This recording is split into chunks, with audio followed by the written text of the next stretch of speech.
안녕하십니까. 언제나 소비자 편에서 방송하는 콘스탄트 김의 티스와 함께 돈 버는 아카데미. 이번 시간에는요, 돈 버는 증여, 부동산 증여에 있어서 탈세의 유형이 나타나고 있습니다. 그러나 절세를 할 수 있는 솔루션도 있다 보니까요, 거기에 대해서 좀 알아보도록 하겠습니다.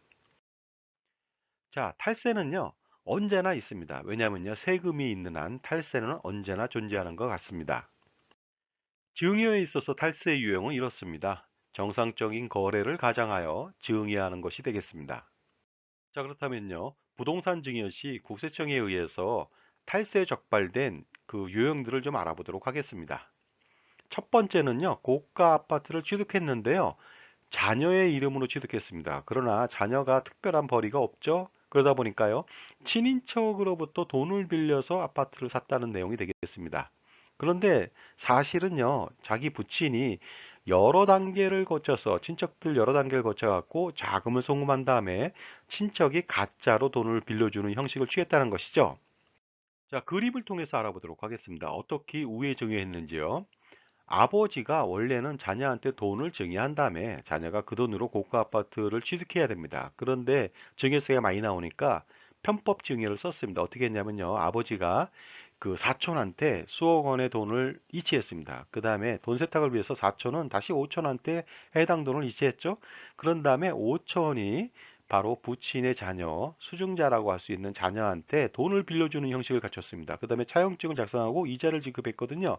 그런 다음에 아들은 고가 아파트를 취득했는데 여기에 대해서 국세청의 판단은요. 아버지가 바로 우회 증여를 했다. 그래서 고액의 거액의 그 증여세를 추징한 사례가 되겠습니다. 그러나 사실은요, 정상적인 아파트 그 사면서 대출을 하고 모자란 돈은 아버지한테 차용 후 나중에 아파트 취득한 다음에 보증금이나 기타 등등으로 상환을 했다면 아무 문제가 없었던 것인데요. 긁어부스럼이 됐습니다. 두 번째 적발된 것은요, 형식적 차용을 했다는 것이 되겠습니다. 차용이 아니라 증여라고 본 것이죠. 아파트 취득 시에 대출금과 부친 차용금으로 아파트를 샀습니다. 예를 들어서 아파트가 10억인데, 뭐 5억 원은 그 대출금을 받았고, 나머지 5억 원은 부친으로부터 차용을 했다. 결국 증여세 한 푼도 안 내고 10억 원짜리 아파트를 샀다는 내용이 되겠습니다. 그런데 중요한 것은요, 자녀와의 그 차용 계약을 씀에 있어서 뭐 30년 차용이라고는 말도 안 되는 정말 허황된 차용 계약서를 썼고요. 그 다음에 자녀는요, 소득이 너무 미미해갖고 10억 원짜리 아파트를 살 수 있는 능력이 안 됐거든요. 그러다 보니까 거액의 증여세를 추징했습니다. 자, 그림을 통해서 알아보도록 하겠습니다. 수중자 자녀가요, 은행으로부터 대출을 받았고요. 그 다음에 모자란 돈은 아버지로부터 차용증을 썼습니다. 그러나 실질적으로 차용이 아니고 현금을 증여했다고 보는 것이죠. 그래서 차용과 대출금을 가지고서 아파트를 취득했습니다. 고가 아파트를요. 그러다 보니까 이것은 아버지가 현금을 증여한 것으로 판단했다는 것이죠. 결국 뭐냐면요. 정상적인 차용 계약서를 써야 됩니다. 30년짜리니까 그러면 안 되고요. 정상적인 차용 계약서라는 것은 구체적인 내용이 들어가고요. 이자 지급이나 상환 일자 등 여러 가지 조건들이 정말 납득이 가능한 그런 차용 계약서를 말하는 것이 되겠습니다. 그런 계약서가 아니라면은 정상적인 그 담보대출하고 그다음에 아버지로부터 차용을 했다면 나중에 아파트 구입 후 보증금이나 아니면 대출금 등으로 상환을 했다면 이런 문제가 없었을 것으로 판단합니다. 다음의 사례는 이겁니다. 모친이 자녀한테 보증금을 대납해 줬습니다. 알아보도록 하겠습니다. 소득이 많지 않은 근로자가 고가 아파트에 갭 투자를 했습니다. 그리고 거기 들어가서 살 수가 없다 보니까 전세에 거주했죠. 그런데 이 전세 보증금을요, 모친이 바로 지급했습니다. 황당하죠? 자, 그림을 통해 알아보도록 하겠습니다. 모친이요, 아들과 며느리한테요, 그 갭 투자 자금으로 수억 원을 주고요.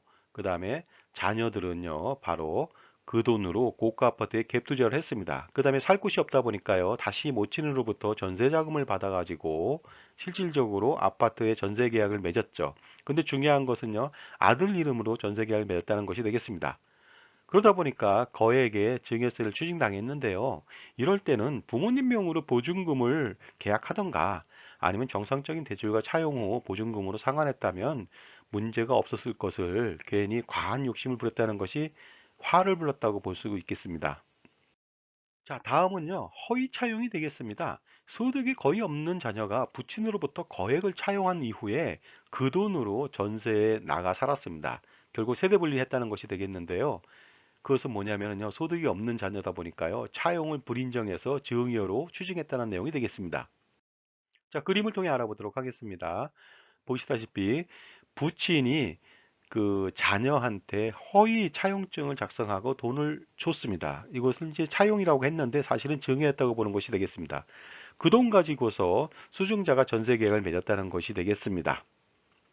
결국 뭐냐면요. 부모님 명의로 그냥 보증금을 내주던가 아니면 정상적인 증여하고 차용을 일부 했다면 이런 문제가 발생하지 않았을 것으로 판단됩니다.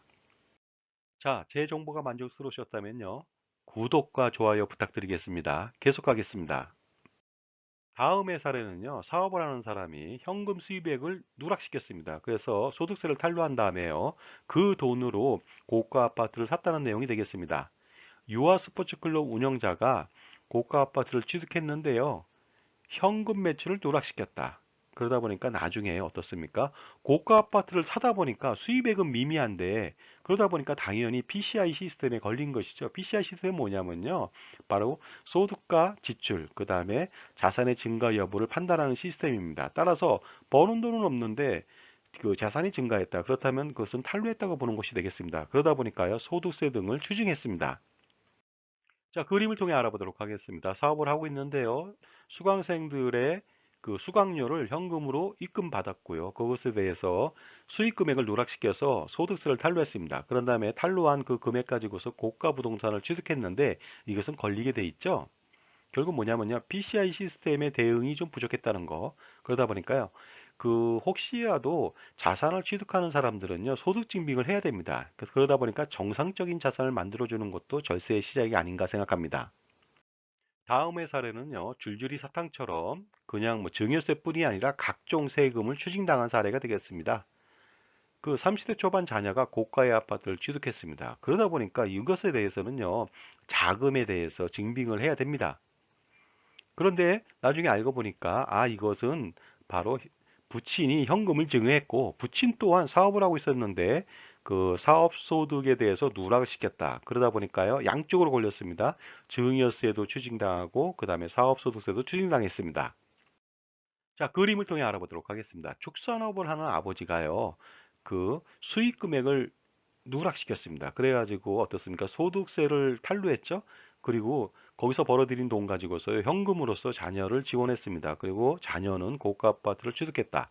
그렇다면 이것은 당연히 적발될 사례라고 볼 수가 있습니다. 왜냐하면 자녀가 어느 정도 재산이 있거나 소득이 있거나 그러지 못한 상태에서 고가 아파트를 취득했다면요. 당연히 자금에 대해서 소명해야 되거든요. 소명할 수 없겠죠.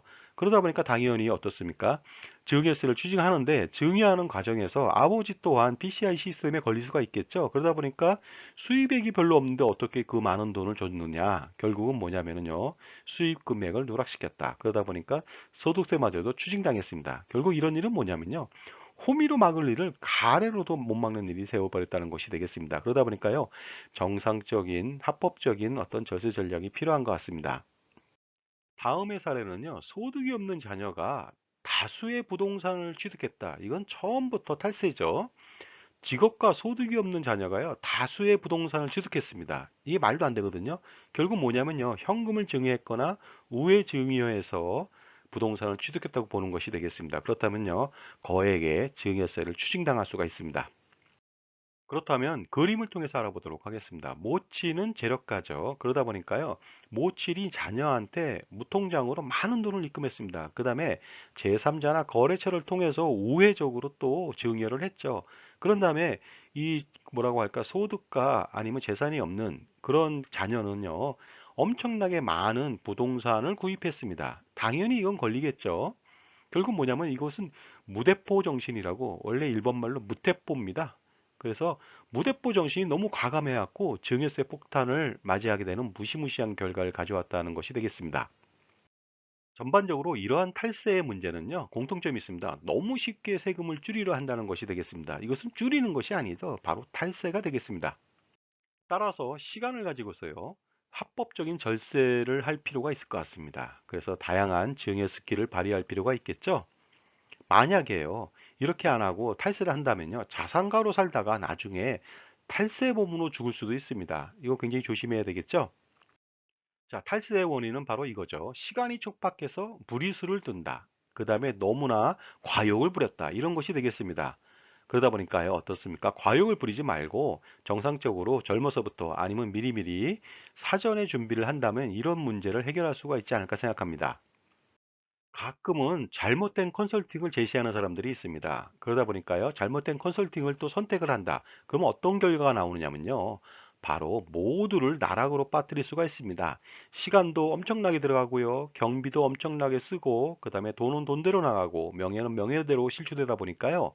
이러한 잘못된 컨설팅, 그 다음에 그런 선택을 피하기 위해서는요. 적격한 자산관리사의 도움을 받을 필요가 있을 것 같습니다. 자, 지금까지요. 탈세의 유형과 합법적인 절세의 요령에 대해서 말씀 나눴습니다. 감사합니다.